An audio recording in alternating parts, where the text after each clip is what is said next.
அணையில் நிலச்சரிவு ஏற்பட்ட போது யானை கூட்டம் திடம் பேத்தியுடன் சிக்கிய பாட்டி. அமைதியாக இருந்ததால் 2 மணி நேரத்திற்கு பிறகு எதுவும் செய்யாமல் விட்டுச் சென்ற காட்டு யானைகள்.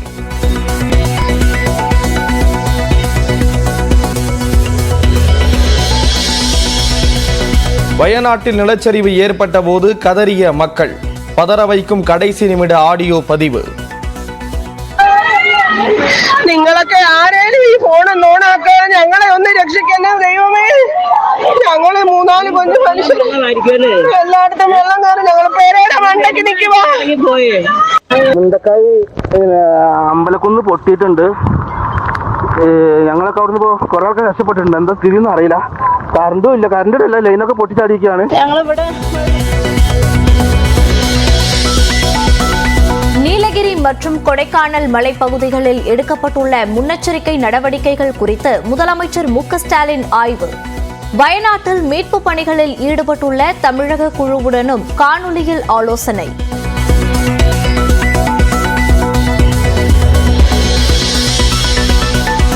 காவிரி ஆற்று பகுதிகளில் இன்று ஆடிப்பெருக்கு கொண்டாட்டம்.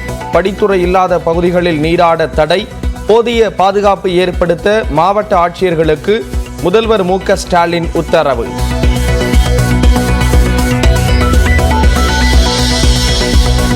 தாம்பரத்தில் நடக்கும் பராமரிப்பு பணியால் சென்னை செங்கல்பட்டு இடையே இன்று முதல் ஆகஸ்ட் 14 வரை 55 மின்சார ரயில் சேவை ரத்து. 70 சிறப்பு பேருந்துகள் இயக்கப்படும் என மாநகர போக்குவரத்து கழகம் அறிவிப்பு.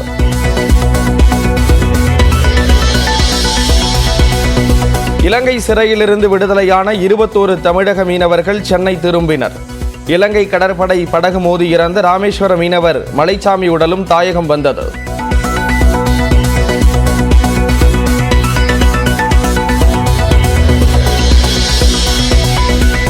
புத்தம்புது பொலிவுடன் புனரமைக்கப்பட்ட சென்னை அண்ணா மேம்பாலம் திறந்து வைத்தார் முதலமைச்சர் மு.க.ஸ்டாலின்.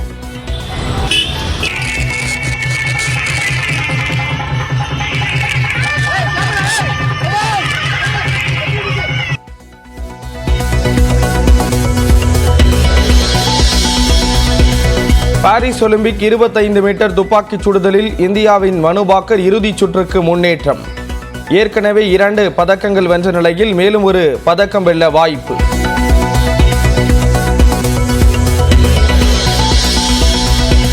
பாரிஸ் ஒலிம்பிக் ஆடவர் பேட்மிண்டனில் அரையிறுதிக்கு முன்னேறினார் லக்ஷயா சென். 52 ஆண்டுகளில் முதன்முறையாக ஆஸ்திரேலியாவை வீழ்த்தி இந்திய ஆடவர் ஹாக்கி அணியும் காலிறுதிக்கு தகுதி.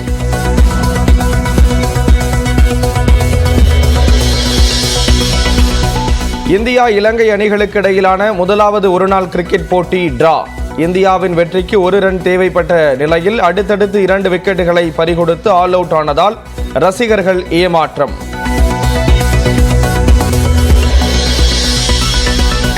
அமெரிக்க அதிபர் தேர்தலில் ஜனநாயக கட்சியின் அதிகாரப்பூர்வ வேட்பாளராக தேர்வானார் இந்திய வம்சாவளியைச் சேர்ந்த கமலா ஹாரிஸ். பெருமையாக கருதுவதாக சமூக வலைதளத்தில் கமலா ஹாரிஸ் பதிவு. பூமியிடமிருந்து ஆண்டுதோறும் 3.8 சென்டிமீட்டர் தூரம் விலகிச் செல்லும் நிலவு. இப்படியே சென்றால் 20 கோடி ஆண்டுகளில் பூமியின் ஒரு நாள் 25 மணி நேரமாக மாறும் என ஆய்வில் தகவல்.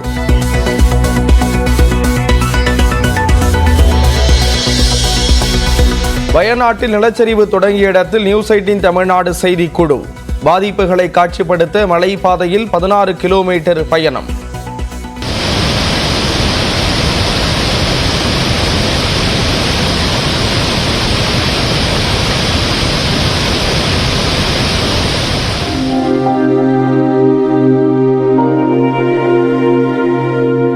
நாம தற்போது சூரல்மலை பகுதியில் இருக்கக்கூடிய இந்த இரும்பு பாலத்தில் தான் நம்ம தற்போது இருக்கிறோம்.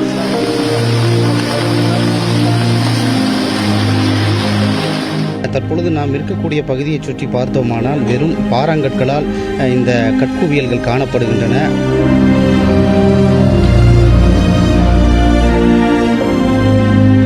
நம்ம மேலே அந்த அல்மாரி ஸ்லாப் விழுந்து அது மேலே அந்த வீட்டோட மேல் கூரை விழுந்து அது மேலே அந்த மண்ணை போட்டு மூடி இருக்குது. இது லைஃப்ல இந்த மாதிரி எங்கேயுமே சம்பவம் நடந்ததில்லை. இந்த மாதிரி எங்கேயும் சம்பவம் நடக்கக்கூடாது.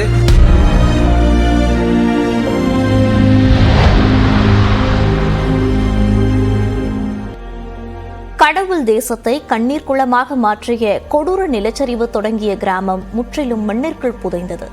காணாமல் போன கிராமத்தை தேடி மலையடிவாரத்திலிருந்து நியூஸ் 18 தமிழ்நாடு குழு 16 கிலோமீட்டர் தூரம் பயணித்துள்ளது. தரைமட்டமான மலை கிராமம் குறித்து இந்த செய்தி தொகுப்பில் பார்க்கலாம். இந்த இடத்துல இருந்துதான் அந்த நிலச்சரிவானது ஏற்பட்டது.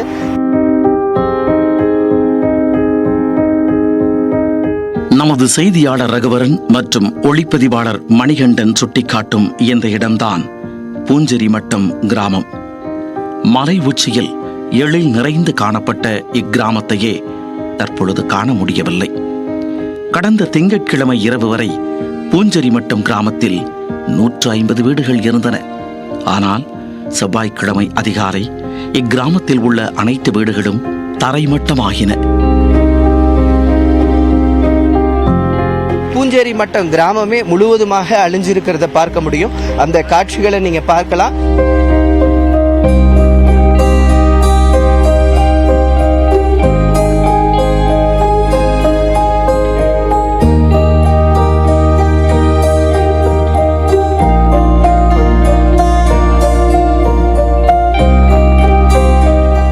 இது வீடு நடக்குது.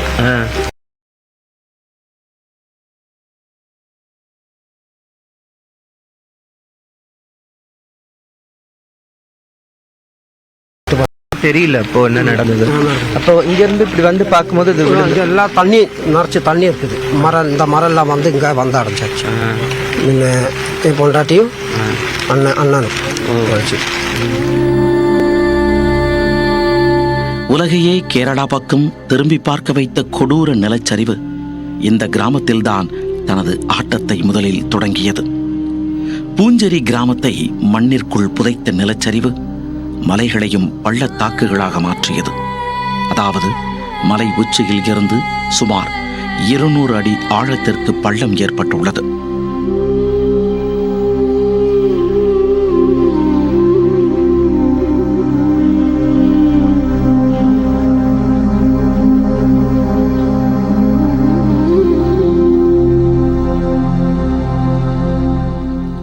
பூஞ்செரி கிராமத்தில் தனது கோர பயணத்தை தொடங்கிய நிலச்சரிவு செல்லும் வழியில் உள்ள முண்டக்கை கிராமத்தையும் முற்றிலும் அழித்தது. நான் இருக்கக்கூடிய மலை உச்சி பகுதியில் நான் இருக்கிறேன். நீங்க தூரமா இருக்கிறத பார்க்கலாம். அதுதான் முற்றிலுமாக இருந்த இந்த அழிந்து போன இந்த முண்டக்கை என்ற ஒரு கிராமம். அந்த கிராமம் அந்த தூரத்துல இருக்கிறத பார்க்க முடிகிறது. நம்ம வந்து மலை உச்சியில இருக்கோம். இங்க இருந்து ஃபோர்ஸா வந்த பாறைகள் தான் அந்த கிராமத்தை வந்து அழிச்சிருக்கு.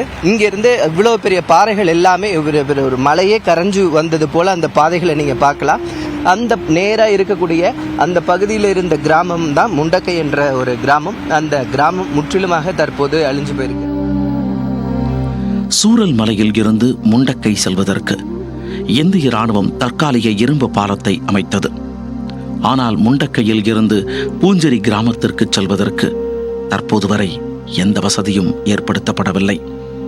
ஆனால் நியூஸ் 18 தமிழ்நாடு குழு சுமார் 16 கிலோமீட்டர் தூரம் காடு மலையை கடந்து நடந்து சென்றே பூஞ்செரி கிராமத்தை எட்டியுள்ளது.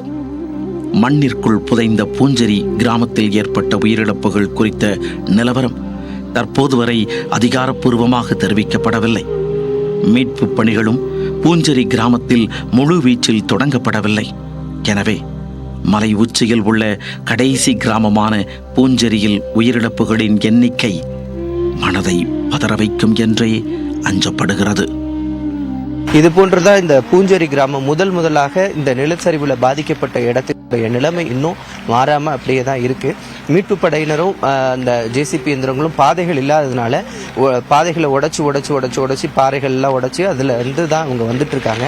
முற்றிலுமா பார்க்கலாம். இந்த வீட்டில் வந்து கிட்டத்தட்ட ஒரு 10க்கும் மேற்பட்டவர்கள் இருந்திருக்காங்க.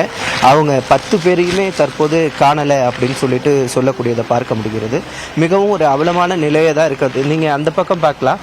அந்த பக்கம்லாம் வீடுகள் இருந்த பகுதி. ஆனால் அந்த வீடுகள்லாம் எதுவுமே இல்லாமல் வெறும் பெரிய பள்ளத்தாக்கு ஒன்று அங்கே இருக்கிறது மாதிரி இருக்கு. அந்த அளவுக்கு மிகவும் ஒரு மோசமான நிலையில தான் இன்னும் இந்த கிராமம் இருக்கு. நியூஸ் 18 தமிழ்நாடு செய்திகளுக்காக ஒளிப்பதிவாளர் மணிகண்டனுடன் செய்தியாளர் ரகுவரன், பூஞ்சேரி கிராமத்திலிருந்து.